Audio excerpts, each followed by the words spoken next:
اللہ رب العالمین والصلاة والسلام علی سید المرسلین اما بعد فاعوذ باللہ من الشیطان الرجیم بسم اللہ الرحمن الرحیم وقضى ربک الا تعبدوا الا ایاہ وبالوالدین احسانا اما یبلغن عندک الکبر احدہما او کلاہما فقل لہما اف ولا تنہرہما وقل لہما قولا کریما فلا تقل لہما اف ولا تنہرہما وقل لہما قولا کریما واخفض لہما جناح الذل من الرحمۃ وقل رب ارحمہما کما ربیانی صغیرا۔ قال اللہ تبارک و تعالی عز وجل فی شان حبیبہ الکریم الامین ان اللہ وملائکتہ یصلون علی النبی یا ایہا الذین آمنوا صلوا علیہ وسلموا تسلیما۔ درود شریف پڑھی اللہم صلی علی سیدنا و مولانا محمد معدن الجود والکرم وآلہ وبارک وسلم صلاۃ و سلاما علیک یا سیدی یا رسول اللہ علیک الصلاۃ والسلام۔ کریم آقا رحیم آقا علیہ السلام کی ذات والا صفات پر درود و سلام پڑھنے کے بے شمار فضائل ہیں۔ حدیث پاک میں آتا ہے، مفہوم ہے جس کا، جو جمعے کے دن 80 مرتبہ میری ذات پر درود پڑھے اللہ کریم اس کے 200 سال کے گناہوں کو معاف فرما دیتا ہے۔ باری روایت، اور ایک روایت میں یہ بھی ہے کہ جب تک بندہ میری ذات پر درود پڑھتا رہتا ہے اللہ کے فرشتے اس کے اوپر رحمت بھیجتے رہتے ہیں۔ اب فرمایا تمہاری مرضی ہے کہ تم درود کم پڑھو یا زیادہ۔ آج 22 ربیع الاخر 1444 ہجری مطابق 18 نومبر 2022 کا یہ جمعہ مرکزی جامع مسجد انواری ممتاز آباد ملتان میں آپ اور میں برکتیں لوٹ رہے ہیں۔ جو ہمارے یوٹیوب چینل پر یہ سنیں گے اللہ ان کو بھی جزائے خیر عطا فرمائے۔ جو حاضرین ہیں اور جو ناظرین ہیں اللہ تمام کی دلی جائز نیک تمناؤں کو پورا فرمائے۔ جو مسلمان ہمارے ساتھ ہمارے یوٹیوب چینل پر ہیں انہیں بھی اللہ جزائے خیر عطا فرمائے۔ میرے سامنے کلام پاک کا وہ ارشاد جو 15ویں پارے کی سورہ بنی اسرائیل کی آیت نمبر 23 اور 24 سے جس کا تعلق ہے۔ مالک کائنات نے ارشاد فرمایا، اور تمہارے رب نے حکم فرمایا ہے کہ میرے سوا کسی اور کی عبادت نہ کرو۔ عبادت کے لائق ذات صرف اللہ کی ہے، بس کسی ولی، غوث، قطب، ابدال، اہل بیت، صحابہ، نبی، رسول، پیغمبر، امام الانبیاء، کسی کی بھی عبادت کرنا شریعت اسلامیہ میں جائز نہیں سوائے اللہ کی۔ عبادت صرف اللہ کی، عبادت صرف اللہ کی، سجدہ صرف اللہ کو، سجدہ صرف اللہ کو، اور طواف صرف اللہ کے گھر کا، کسی مزار کا، کسی قبر کا، کسی آستانے کا طواف جائز نہیں، کسی زندہ بندے کا طواف بھی جائز نہیں، کسی مردہ کا بھی طواف جائز نہیں، کسی قبر کا دربار کا بھی طواف جائز نہیں، حتیٰ کہ روضہ اقدس کا بھی طواف نہیں ہے۔ طواف صرف اللہ کے گھر کا، طواف صرف اللہ کے گھر کا۔ تو فرمایا، اور تمہارے رب نے حکم فرمایا ہے میرے علاوہ کسی اور کی عبادت نہ کرو۔ ہم اہل سنت و جماعت کے لوگ جو ہیں اللہ کا شکر ہے جو ہم بریلوی کہلاتے ہیں، شکر ہے یہ نام بھی ہمیں پسند ہے اعلیٰ حضرت کی نسبت سے۔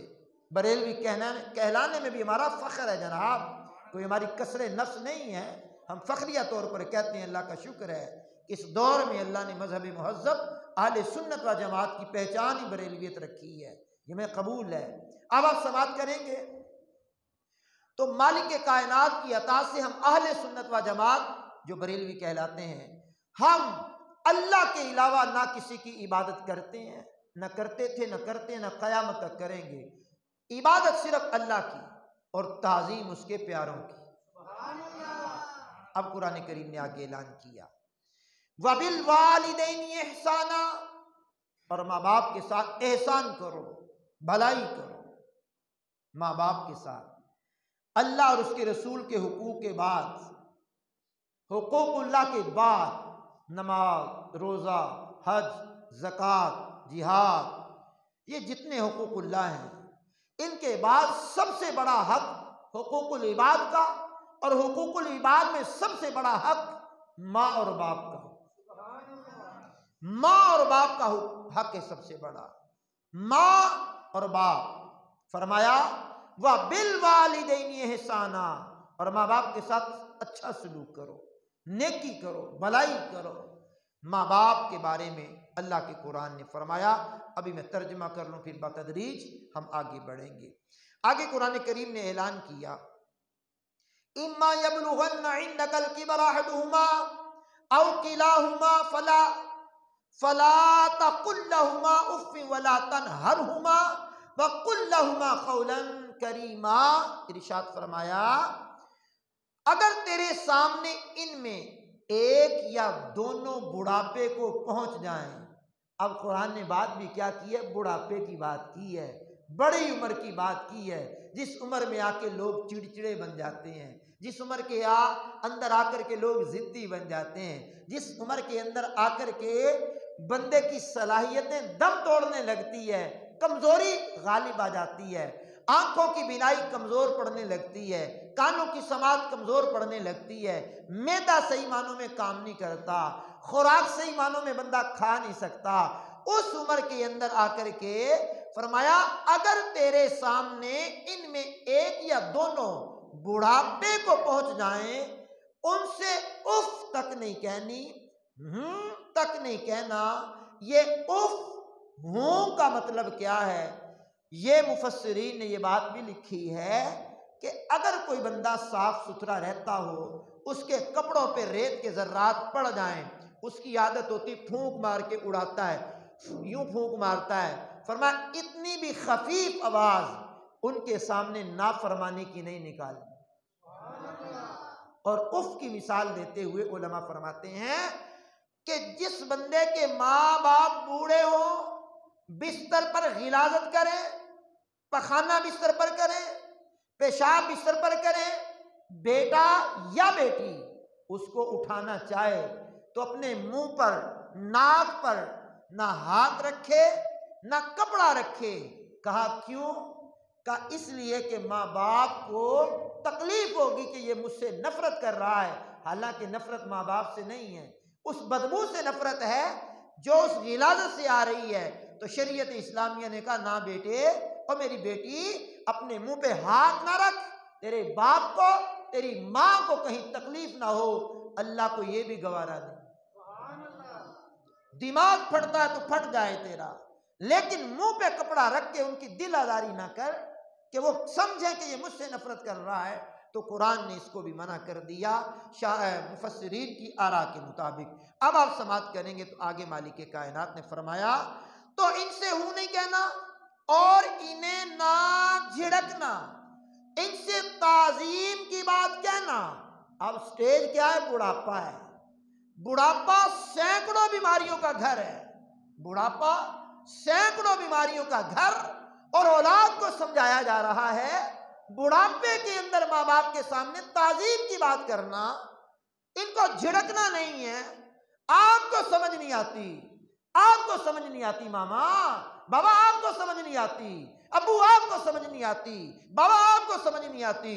میں نے کہا نوجوان میری بات پہ ناراض نہ ہونا، آپ کو سمجھ نہیں آتی، انہیں تو اس وقت بھی سمجھ آتی تھی جب ہمیں سمجھانا نہیں آتا تھا، ان کو تو اس وقت بھی سمجھ آتی تھی جب ہمیں بولنا نہیں آتا تھا، ان کو تو اس وقت بھی سمجھ آتی تھی جب ہمیں بھوک لگتی تھی مانگنا نہیں آتا تھا، ان کو تو اس وقت بھی سمجھ آتی تھی جب ہمارے پیٹ میں درد ہوتا ہمیں بتانا نہیں آتا، ان کو سمجھ آتی تھی، ان کو تو اس وقت بھی سمجھ آتی تھی جب ہمیں بخار آتا اور ہمیں بتانے کا سلیقہ نہ ہوتا، ان کو سمجھ آ جاتی، پیاس لگتی ان کو سمجھ آ جاتی، بھوک لگتی ان کو سمجھ آ جاتی، بچہ بیمار ہوتا ان کو سمجھ آ جاتی۔ اب تو بڑا ہو گیا ہے بیٹے، اب بیٹی تو بڑی ہو گئی ہے، اب تیری زبان پر یہ بات جچتی نہیں ہے کہ ماما تجھے سمجھ نہیں آتی، بابا تجھے سمجھ نہیں آتی۔ میری بیٹی، میری بہن، میری بھابھی، میری عزیزہ، کرم فرما، میرے بھائی غور کر، میرے دوست غور کر، ان کو تو سمجھ آتی ہے، تجھے سمجھ نہیں آتی۔ تو ماں باپ کے سامنے کلام کرتا ہے، ماں باپ کے سامنے کلام کرتا ہے، اف بھی نہیں کہنے کا حکم یہاں تو، ہوں بھی نہیں کہنے کا حکم یہاں تو کلام کرتا، تیری لمبی زبان ہو گئی ہے۔ غور کر ذرا۔ اب سنیے ذرا جناب والا، اب قرآن کریم نے کہا تعظیم کی بات کرنی ہے، ادب سے کتابوں میں لکھا ہے ماں باپ کے سامنے جب بات کرو تو اس طرح بات کرو جیسے زر خرید غلام اپنے آقا سے بات کرتا ہے۔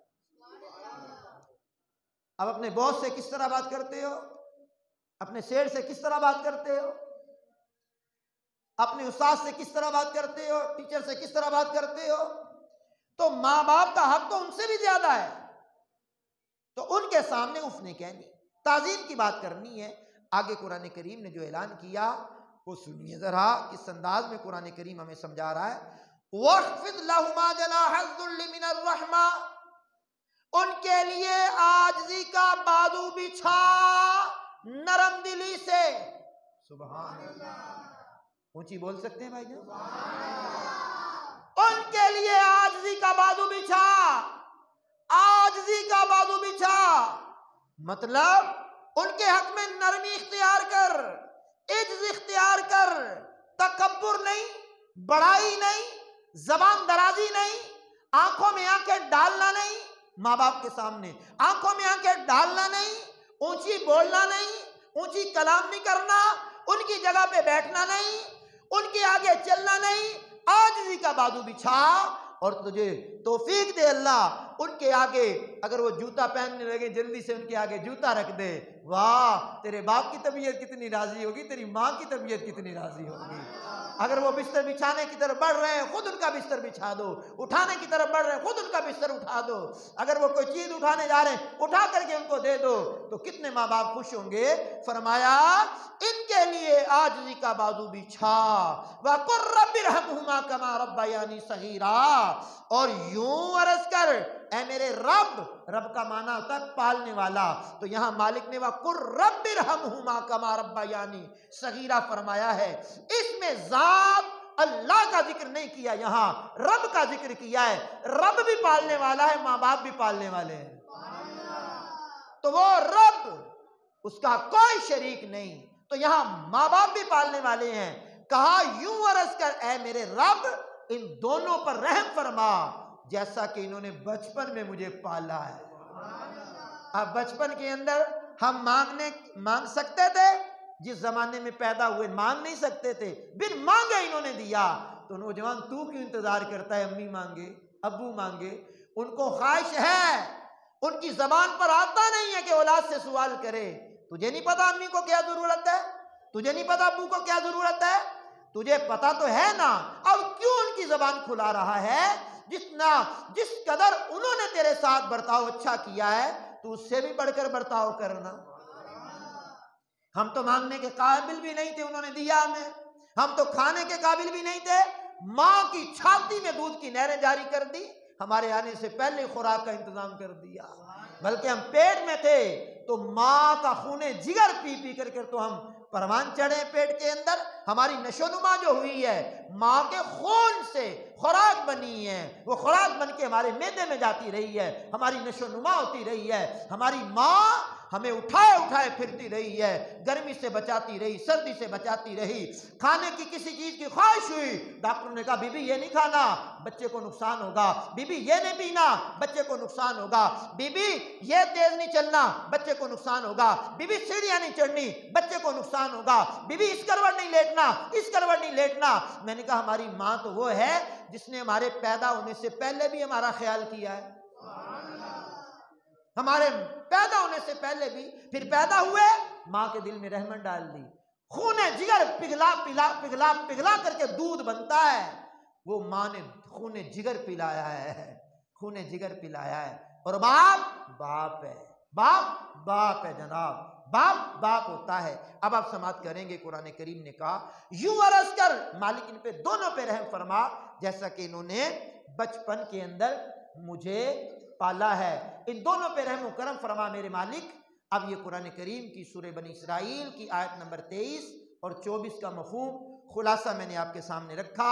اب نبی پاک صلی اللہ تعالیٰ علیہ وسلم کی چند احادیث آپ کے سامنے ذکر کرنے کی کوشش کرتا ہوں۔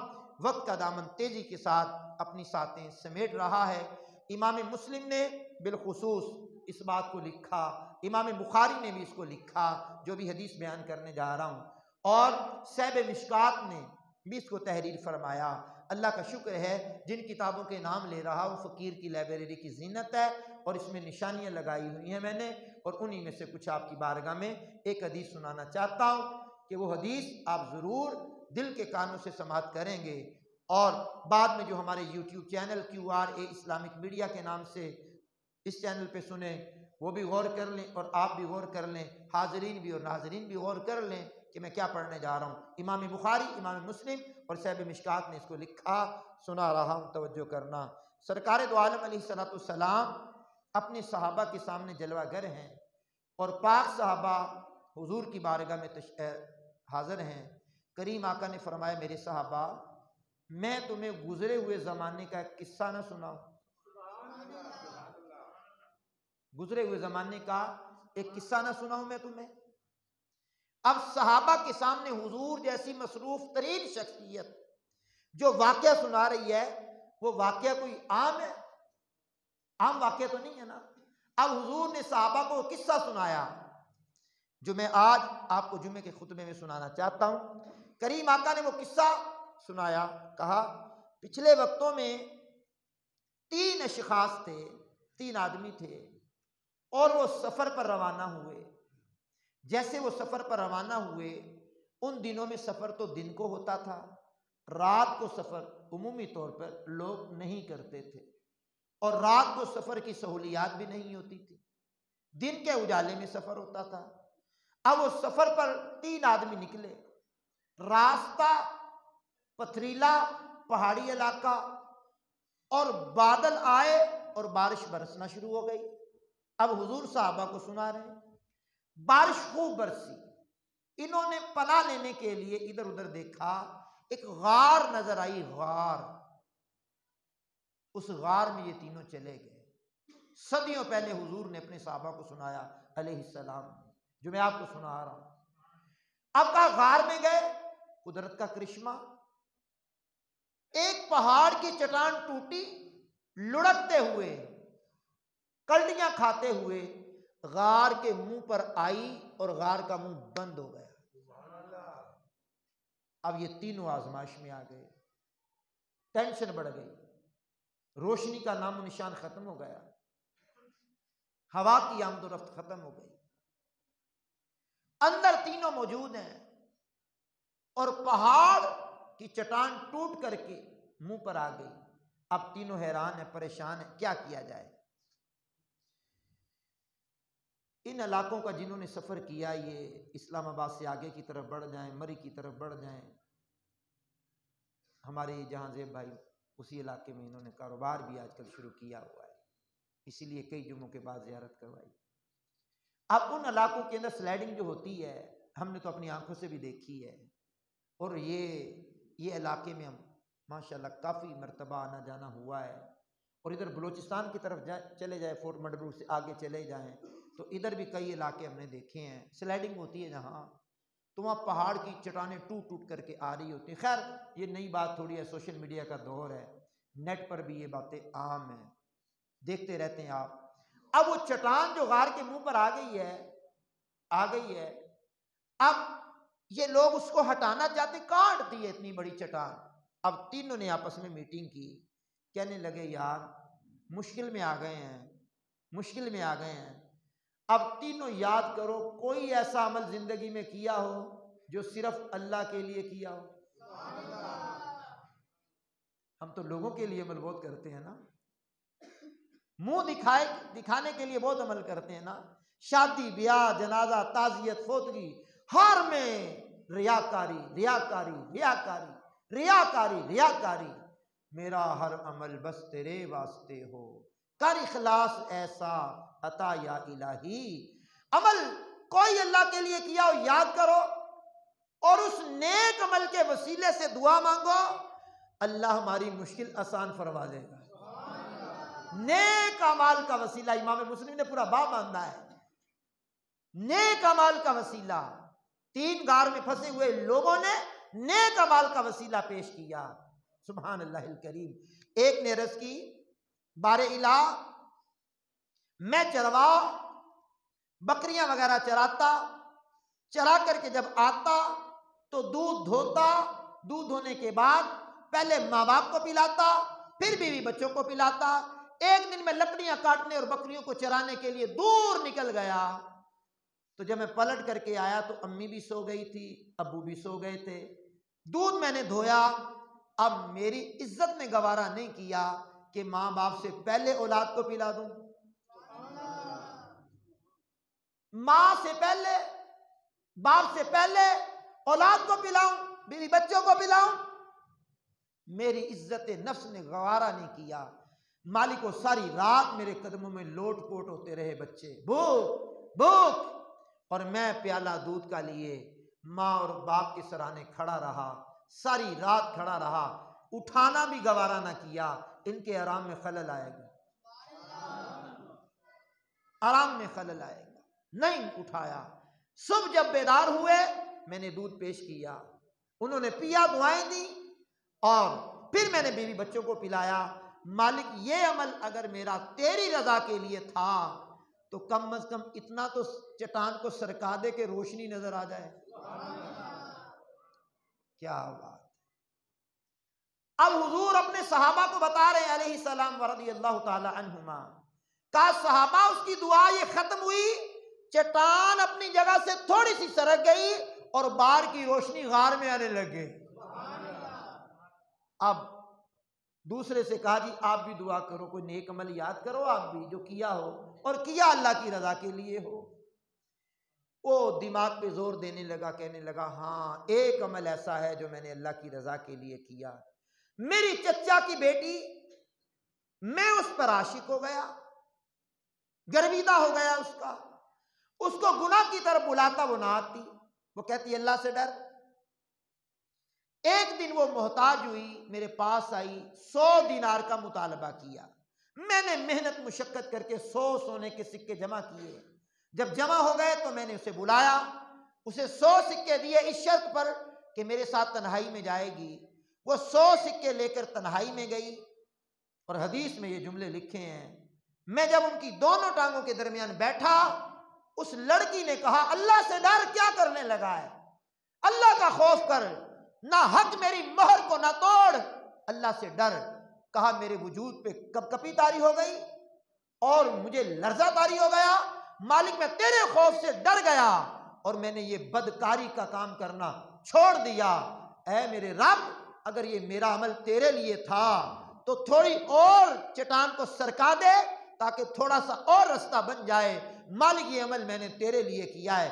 آرام سے پڑھنے لگا ہوں انواری مسجد والو، ابھی دعا مانگ کے یہ فارغ نہیں ہوا، چٹان تھوڑی سی اور سرک گئی۔ اونچی آواز سنا سکتے ہیں اپنی؟ بڑی مہربانی، بڑی مہربانی۔ اب تیسرے سے کہا آپ بھی کوئی نیک عمل یاد کرو جو آپ کو یاد ہو۔ کہنے لگا ہاں مجھے بھی ایک نیک عمل یاد آ گیا ہے، میں نے چند مزدوروں کو رکھا، وہ مزدوری میں نے 8 کلو چاول پر رکھا، ان کو ایک پیمانہ تھا، اس کی مقدار بنتی ہے جو میں نے حدیثوں میں شرح میں پڑھی ہے، 8 کلو چاول یہ ایک پیمانے میں ڈال کر کے میں نے دینے تھے، مزدور مزدوری کریں گے یہ لے جائیں گے۔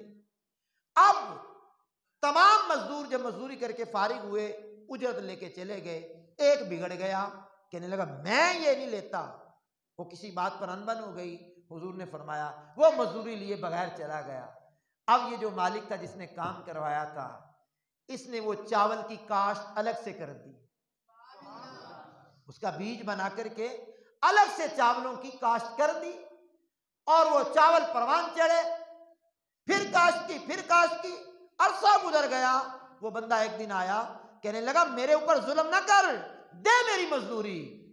اب سننے والی بات ہے، حضور نے اپنے صحابہ کو بتایا علیہ السلام ورضی اللہ تعالیٰ عنہ، اس بندہ خدا نے کہا او بندہ خدا، یہ جو سامنے بیل کھڑا ہے، گائے کھڑی ہے، بھیڑیں بکریاں ہیں، یہ غلام ہے، یہ مال و دولت ہے، اے سارا تیرا ہی ہے تے لے جا۔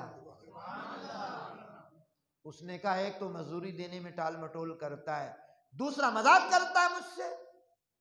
کہا قسم خدا یہ تیرا ہے، میں نے تیرے پیسے کو کاروبار میں لگایا، اللہ نے برکت دی ہے تو یہ تیری امانت ہے، سارا تیرا ہے۔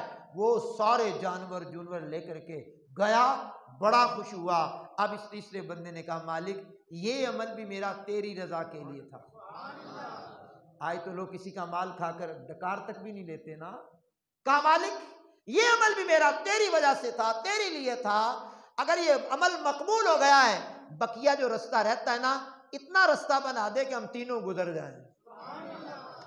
اب اس کے دعا کے اختتام پر چٹان سر کی، یہ تینوں لوگ وہاں سے باہر نکلے، باخیر و عافیت اپنی منزل کی طرف رواں دواں ہو گئے۔ اب یہ حدیث پاک میں 5 باتیں قابل غور ہیں۔ پہلی بات، جو عمل جتنا دشوار ہوتا ہے اتنا ہی اللہ کی بارگاہ میں مقبول ہوتا ہے۔ دوسری بات، نفس جس چیز کی طرف مائل ہو اس چیز کی طرف بندہ مائل نہ ہو، بچ جائے تو اللہ یہ عمل بھی اس کا قبول فرماتا ہے۔ نمبر 3، ماں باپ کی خدمت میں مبالغہ آرائی سے کام لینا، یہ حدیث کے مطابق ٹھیک ہے۔ نمبر 4، بدکاری کی طرف نہ بڑھنا، اللہ کا خوف اور پاک دامنی کا خیال کرنا یہ لازم ہے۔ جوانوں اپنی جوانی بچاؤ، بھائیوں اپنی جوانی بچاؤ، گناہوں کے دلدل میں نہ پھنسو کہ گناہ کرنے والے بندے کے گناہ کی لذت تو ختم ہو جاتی ہے، گناہ نامہ اعمال میں باقی رہتا ہے۔ بزرگوں نے فرمایا مشقت چلی جاتی ہے، نیکی نامہ اعمال میں باقی رہتی ہے۔ تو یہ 5ویں بات یہ پتہ چلی ہے کہ مزدور کی مزدوری کو دبانا نہیں چاہیے، مزدور کا حق اس کے پسینہ خشک ہونے سے پہلے دینے کا حدیثوں میں، روایات میں یہ خلاصہ ملتا ہے۔ اللہ نے چاہا تو اس ہمارے موضوع کو ہم آگے جمعے میں بھی بیان کریں گے۔ سورہ بنی اسرائیل کی آیت نمبر 23 اور 24 کو لیا اور ایک مسلم بخاری صاحب مشکات نے اس حدیث کو لکھا، اس حدیث کو لیا۔ آج کے ٹاپک کا ہمارا جو آج کا ٹاپک ہے وہ عظمت والدین کے حوالے سے تھا، اور اس میں میں نے یہ بات آپ کو حدیث کی روح سے بھی سنائی ہے۔ آئندہ جو ہمارے جمعے ہوں گے نا، ایک جمعہ لگے، 2 لگے یا 3 لگیں، ہم ایک موضوع چلائیں گے۔ اس موضوع کا عنوان یہ ہوگا فوت ہو جانے والے والدین کے حقوق۔ ان کی زندگی میں بھی باقی رہتے ہیں، ان کے مرنے کے بعد بھی باقی رہتے ہیں۔ فتاوی رضویہ شریف کی 24ویں جلد میں اعلیٰ حضرت نے 12 حقوق لکھے ہیں ماں باپ کے، جو مرنے کے بعد بھی اولاد پر باقی رہتے ہیں۔ زندگی میں تو ہیں ہی ہیں، مرنے کے بعد بھی 12 حقوق باقی رہتے ہیں جو اولاد کے کرنے کے لیے ضروری ہوتے ہیں۔ یہ ایک جمعہ یا 2 لگے تو انشاءاللہ ہم یہ سارے بیان کریں گے، وقت پر آنے کی کوشش فرما لیا کریں۔ وآخر دعوانا الحمد للہ رب العالمین۔